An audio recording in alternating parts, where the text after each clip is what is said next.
अल्पवयीन मुलांची अर्धनग्न धिंड काढणाऱ्या काँग्रेसच्या पदाधिकाऱ्यांसह चौघांना पोलिसांनी गजाआड केलंय।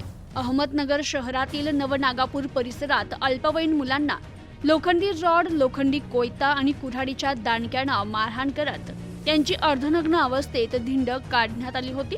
या घटनेची गंभीर दखल जिल्हा पोलीस अधीक्षक राकेश ओला यांनी घेतली आणि त्यानंतर या प्रकरणी चौघांना MIDC पोलिसांनी अटक केली आहे। त्यांना न्यायालयानं 2 दिवसांची पोलीस कोठडी देखील सुनावली आहे। विशाल काटे, विशाल कापरे, हर्षद गायकवाड आणि प्रवीण गीते अशी या आरोपींची नावं आहेत। तर या प्रकरणी 13 जणांविरुद्ध गुन्हा दाखल असून उर्वरित संशयित आरोपी हे पसार झाले।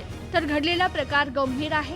गुन्हा दाखल करून चौघांना अटक केली आहे। उर्वरित संशयितांना देखील लवकरच अटक होईल। गुन्हा दाखल करून घेण्यात विलंब झाल्याने MIDC पोलीस ठाण्याचे प्रभारी अधिकारी यांना नोटीस बजावण्यात येणार असून त्याबाबतचा खुलासा मागितला जाईल।